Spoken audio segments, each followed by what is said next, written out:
नमस्कार। अगर आप हमारे नए मित्र हैं तो चैनल को सब्सक्राइब करके ऑल बटन ज़रूर प्रेस कर लीजिएगा और अगर ये कहानी अच्छी लगे तो लाइक कमेंट और शेयर भी ज़रूर कीजिएगा। तो चलिए आज की कहानी शुरू करते हैं। जयप्रकाश जी आंसुओं से भरी आंखें लिए हुए अपने कमरे में बैठे हुए थे और लगातार कमरे की दीवार पर लगी अपनी पत्नी की तस्वीर को निहारते जा रहे थे और अपनी पत्नी के साथ बिताए हुए सुहाने पलों को याद कर रहे थे। उनकी आंखों से लगातार आंसू धारा बहे जा रही थी। पत्नी के जाने के बाद उन्हें अपना जीवन जैसे बहुत बड़ा बोझ लग रहा था। आज सुबह से ही जयप्रकाश जी की हालत खराब थी। उनके पेट में अचानक दर्द शुरू हुआ और उन्हें उल्टियाँ होने शुरू हो गई। शायद बासी खाना खाने के कारण उन्हें एसिडिटी हो गई थी। आज उनका बेटा विशाल भी जल्दी ऑफिस चला गया था। जयप्रकाश जी ने अपनी बहू को कहा, बहू जरा विशाल को फ़ोन लगाकर घर बुला ले। मेरी हालत बहुत ख़राब लग रही है। शरीर में जैसे जान ही नहीं लग रही। जयप्रकाश जी के इतना कहने की देर थी कि बहू सुनीता तो जैसे उन पर चिल्लाने को तैयार थी। बाबूजी, आपको तो और कुछ काम है नहीं सिवाय मेरे पति के खर्चों को बढ़ाने के। ऑफिस गए हैं वो, और आपके लिए ऑफिस छोड़कर तो नहीं आ सकते ना। कितनी बार कहा है जितना खाना पचे उतना ही खाया करो। खाने में तो आप किसी चीज़ का परहेज करते ही नहीं। सारा दिन मुंह चलता रहता है आपका। बुढ़ापे में जी पर काबू नहीं रखोगे तो उल्टियां ही करोगे ना। बहू की जली कटी बातें सुनकर जयप्रकाश जी चुप करके वापस अपने कमरे में बैठ गए। बैठे बैठे उन्हें याद आया कि जब भी उनका पेट खराब होता था या कभी उल्टी होती थी तो उनकी पत्नी कमला उन्हें पानी में नींबू और काला नमक का शरबत बनाकर दिया करती थी, जिसे पीकर उन्हें राहत मिल जाती थी। शरबत बनाने के लिए जयप्रकाश जी ने अपनी पोती प्रिया को आवाज़ दी और थोड़ा सा नींबू पानी बनाने के लिए कहा। प्रिया ने ही दादाजी के लिए नींबू पानी बनाया और दादाजी को दिया। नींबू पानी पीकर जैसे ही गिलास रखने लगे तो कमजोरी के कारण कांपते हाथों से पानी का गिलास नीचे गिरा और टूट गया। जैसे ही सुनीता ने गिलास टूटने की आवाज़ सुनी, वो दौड़ी दौड़ी रसोई घर में आई। अब तो बाबूजी की खैर ही नहीं थी। सुनीता ने बाबूजी पर तानों की बौछार कर दी। जानते हैं कितना महंगा गिलास था? आप तो कमाते हैं नहीं, वगैरह वगैरह। उनका एक शब्द बाबूजी के दिल में तीर की तरह चुभ रहा था। अब दोपहर के 3 बजने को आए थे और उल्टियों की वजह से बाबूजी का पेट बिल्कुल खाली हो चुका था और उन्हें बहुत ज़ोर से भूख लग रही थी। लेकिन बहू से कहने की उनकी हिम्मत नहीं हो रही थी, तो खुद ही उठे और रसोई में खाना डालने लगे। खाना लेकर अपने कमरे की तरफ बढ़े ही थे कि सुनीता ने रास्ते में ही उन्हें टोका और बोली, ये क्या बाबूजी, अभी तो आपको उल्टियाँ हो रही थी और इतनी जल्दी आपको भूख भी लग गई। आपको क्या दिख नहीं रहा कि आपकी उल्टियों की वजह से कितनी गंदगी फैल गई है? जाइए और पहले वो गंदगी साफ कीजिए। कहते हुए सुनीता ने बाबूजी के हाथ से खाने की प्लेट छीन ली। भूख प्यास से तड़पते हुए जयप्रकाश जी केवल बहू की तरह देखते ही रह गए। सुबह से शाम हो गई लेकिन जयप्रकाश जी के मुंह में रोटी का एक निवाला तक न गया। शाम को जब उनका बेटा विशाल घर आया तो उसने पूछा, बाबूजी, क्या आपकी तबीयत ठीक नहीं लग रही?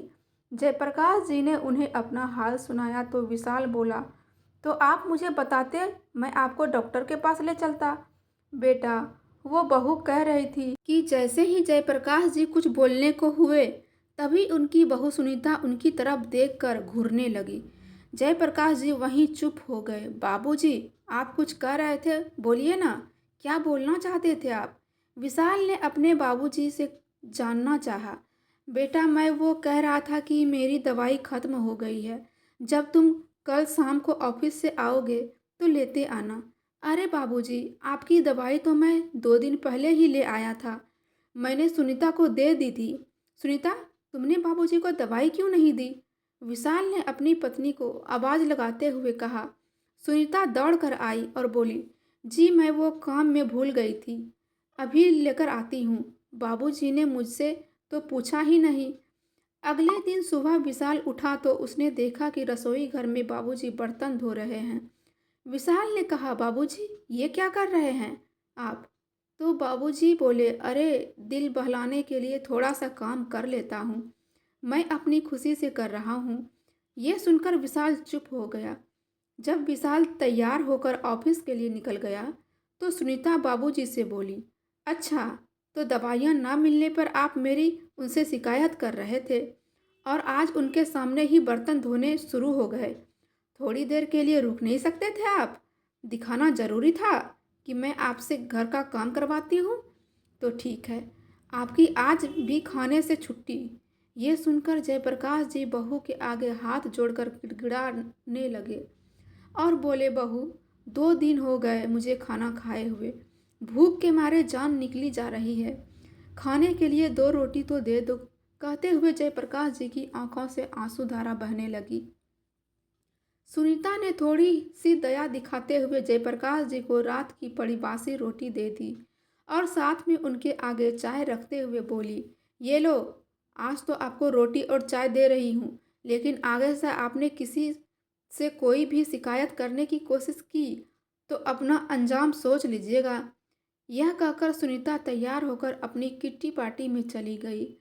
जयप्रकाश जी अपनी पत्नी की तस्वीर की तरह देखने लगे और बोलने लगे, देख रही हो ना भाग्यवान, ऐसा खाना तो कोई किसी भिखारी को भी नहीं देता होगा। उनकी पत्नी को स्वर्गवासी हुए 6 महीने हो चुके थे और इन 6 महीनों में वही जानते हैं कि उन्होंने एक एक सांस किस तरह ली। खैर, 2 दिन के भूखे थे वो। जयप्रकाश जी पुरानी बासी रोटियों पर भी टूट पड़े। अगले दिन सुबह जयप्रकाश जी अपने बेटे से बोले, अरे बेटा, देखना ये मेरा चश्मा टूट गया है, शाम को जब तुम ऑफिस से आओगे तो इसे ठीक करवाते आना। अरे बाबूजी, आपका चश्मा तो बिल्कुल बुरी तरह से टूटा हुआ है। ये कहते हुए विशाल ने सुनीता को आवाज़ लगाई और कहा, आज बाबूजी को लेकर जाकर उनकी आंखें भी टेस्ट करवा देना और उनके लिए नया चश्मा भी बनवा लेना। सुनीता ने विशाल के सामने आज्ञाकारी बीबी बनने हुए हाँ में गर्दन तो हिला ही दिया, लेकिन विशाल के जाते ही ज्वालामुखी की तरह फट पड़ी। बाबूजी, आपको चैन नहीं आता क्या? रोज कोई ना कोई नया खर्चा लेकर बैठ जाते हो। अरे बहू, मुझे आंखों से कुछ नज़र नहीं आ रहा था, इसलिए मैंने विशाल से कह दिया। वैसे तो तुम भी जानती हो कि मैं कोई फालतू का खर्चा नहीं करता हूँ। जयप्रकाश जी डरते डरते बोले, अच्छा, कह तो ऐसे रहे हैं जैसे सारा दिन ऑफिस में बैठते हो और काम करते हो, जिनके लिए आपको चश्मे की ज़रूरत है। सारा दिन तो आप घर में पड़े रहते हो और रोटियां तोड़ रहे हो। एक बात ध्यान से सुन लीजिए, अगर 2 वक्त की रोटी खानी है तो चुपचाप अपने कमरे में पड़े रहिए। मैं तो परेशान हो गई हूँ, अगर हर रोज़ इस यही चलता रहा तो देख लेना, एक दिन वृद्धा आश्रम भेज दूंगी, फिर मुझे मत कहना। जयप्रकाश जी की पोती प्रिया अपनी माँ के मुंह से रोज रोज ये बातें सुन रही थी। वो माँ के पास आई और बोली, माँ, आप दादाजी के साथ इस तरह से क्यों बोलते हो? पापा के सामने तो आप उन्हें कुछ नहीं कहते। ये सुनते ही सुनीता ने प्रिया के मुंह पर एक जोरदार थप्पड़ जड़ दिया और बोली, किसने सिखाई तुझे ये बातें? खबरदार, आज के बाद अपने दादाजी के पास बैठी तो। बहू की बातें सुनकर जयप्रकाश जी का कलेजा तो जैसे छन्नी हो गया था। रोज रोज की तरह इस जिल्लत भरी जिंदगी से जयप्रकाश जी की सहनशीलता जवाब देने लगी थी। वे अपने बेटे को सब कुछ बता देना चाहते थे, लेकिन केवल यही सोचकर चुप रह जाते थे कि वे अपने घर में झगड़े के कारण नहीं बनना चाहते चाहते और बेटे बहू का परिवार नहीं तोड़ना चाहते। जयप्रकाश जी बहुत सोच विचार में डूब चुके थे। क्या करूं, किससे कहूं, इन सब बातों का जवाब वो नहीं ढूंढ पा रहे थे। वे जानते थे कि अगर उन्होंने बेटे को सारी बात बताई तो वो बहू को नहीं छोड़ेगा। एक दिन जब विशाल अपने ऑफिस चला गया और प्रिया अपने स्कूल चली गई तो सुनीता भी तैयार होकर अपने किट्टी पार्टी में निकल गई। तो बहुत सोच विचार करके जयप्रकाश जी बिना किसी को बताए घर से चले गए। उनकी आंखें आंसुओं से भरी हुई थी। बहू के द्वारा कहा गया एक एक शब्द उनके कानों में गूंज रहा था। सुनीता जब वापस आई तो देखा बाबूजी घर पर नहीं थे। उसने सारे कमरे छान लिए, सब जगह देख लिया, लेकिन बाबूजी कहीं नहीं मिले। अरे आखिर बिना बताए कहाँ चले गए बाबूजी? आज आने दो घर उनको। आज उनकी खैर नहीं। ज़्यादा मनमानी करने लगे हैं, सबक तो सिखाना ही पड़ेगा। लेकिन देखते देखते शाम हो गई। प्रिया भी घर आ गई और विशाल के आने का भी समय हो रहा था। लेकिन जयप्रकाश जी का कोई अता पता नहीं था। और उधर सुनीता डर के मारे कांपने लगी थी, क्योंकि विशाल तो आते ही बाबूजी से मिलने उनके कमरे में जाते थे। विशाल के सवालों का क्या जवाब दूंगी? कहाँ चले गए, क्यों चले गए, क्या बात हुई थी, ये सब पूछेंगे तो क्या बताऊंगी? यह सब सोच सोचकर सुनीता के पसीने छूटते जा रहे थे। आखिर बाबूजी की जिम्मेदारी तो विशाल ने उसे ही दी थी। विशाल सुनीता पर पूरा विश्वास करता था और सुनीता भी विशाल के सामने बाबूजी का ख्याल रखने का ढोंग करती रहती थी। लेकिन उसे सुनीता की असलियत का पता नहीं था। पर आज पोल खुलने वाली थी। कुछ देर बाद जब विशाल ऑफिस से घर आया तो वह बाबूजी के कमरे में गया और बाबूजी के ना मिलने पर सुनीता से उसके बारे में पूछा।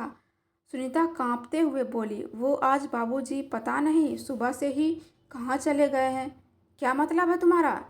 क्या तुम घर पर नहीं थी? नहीं, मैं वो किट्टी पार्टी में चली गई थी। विशाल गुस्से में लाल हो गया। तुम और तुम्हारी किट्टी पार्टी, अगर मेरे बाबूजी को कुछ भी हुआ ना तो मैं तुम्हें छोड़ूंगा नहीं। तुमसे तो मैं बाद में निपट लूँगा। कहते हुए विशाल बाबूजी को ढूंढने के लिए बाहर निकल पड़ा। विशाल ने बाबूजी को आस-पास में खोजा। जैसे ही पड़ोसियों को पता चला कि बाबूजी अपना घर छोड़कर निकल गए हैं, तो उन्होंने चुप रहना उचित नहीं समझा। उन्होंने सुनीता की सारी पोल खोल दी कि कैसे सुनीता बाबूजी से बर्तन साफ करवाती थी और बदले में उन्हें खाने के लिए 2 वक्त की रोटी भी उन्हें ना देती थी। ये सब सुनकर विशाल पर तो जैसे कोई पहाड़ सा टूट पड़ा। उसे वो पल याद आने लगे जब बाबूजी उसे कुछ कहना चाहते थे, पर कहते कहते बीच में रुक जाते थे। शायद सुनीता के डर के कारण ही बाबूजी कुछ बोल न पाते थे। कितना अनजान और कितना लापरवाह था मैं, जो मैंने सुनीता पर आंख बंद करके विश्वास किया और अपने बाबूजी की भावनाओं को समझ न सका। कहते हुए विशाल बाबूजी की खोज में दौड़ने लगा।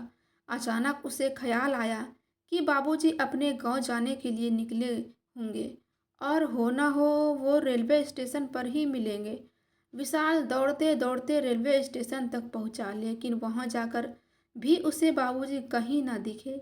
वह थक हार कर प्लेटफॉर्म पर बैठ गया और सामने ही देखा कि बाबूजी भी प्लेटफॉर्म पर ही बैठे हुए हैं और लगातार आंसू बहा रहे हैं।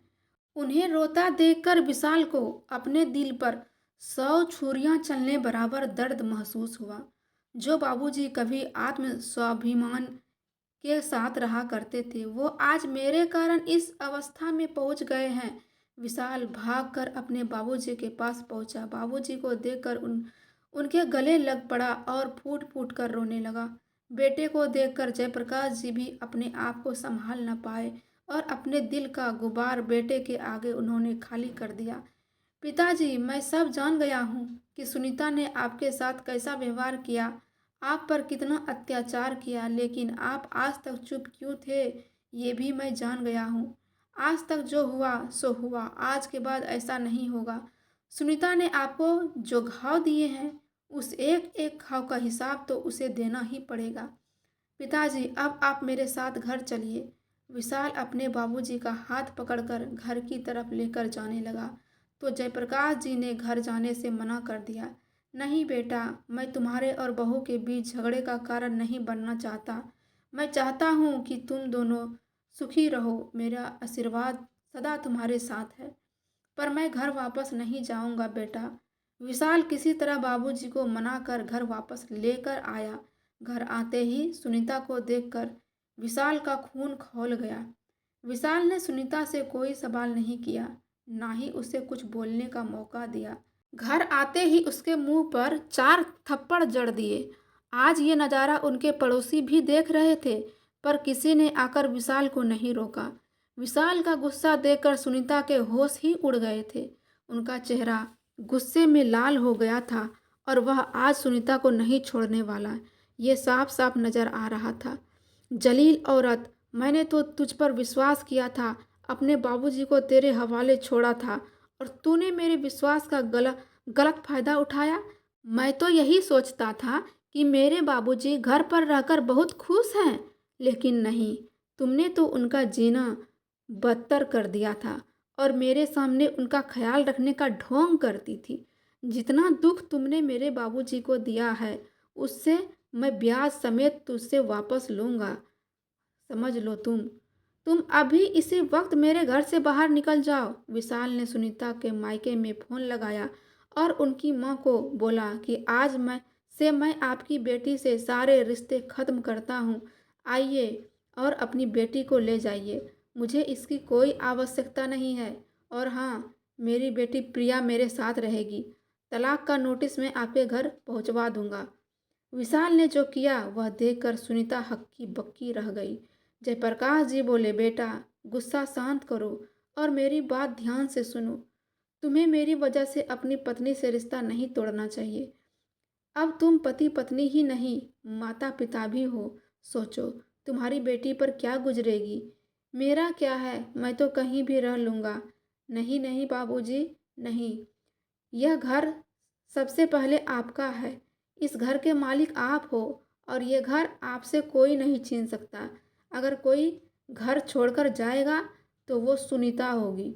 मुझे अपने पिता की ज़रूरत है, उसे अपने ससुर की ज़रूरत नहीं है, इसलिए वो घर छोड़कर जा सकती है। यह कहकर विशाल ने सुनीता के कपड़े बैग में पैक करने शुरू कर दिए। सुनीता ज़ोर ज़ोर से रोते जा रही थी। रोते हुए बाबूजी के पैरों में गिर पड़ी और माफ़ी मांगने लगी। बाबूजी, मुझे बहुत शर्म आ रही है, हमसे बहुत बड़ी गलती हो गई, हमें माफ़ कर दीजिए, हमें माफ़ कर दीजिए पिताजी, आपके साथ बहुत बुरा व्यवहार किया है हमने। यह भी नहीं सोचा कि माँ के जाने के बाद आप कितना अकेला महसूस करते होंगे। आज मैं अपने किए पर बहुत शर्मिंदा हूँ पिताजी।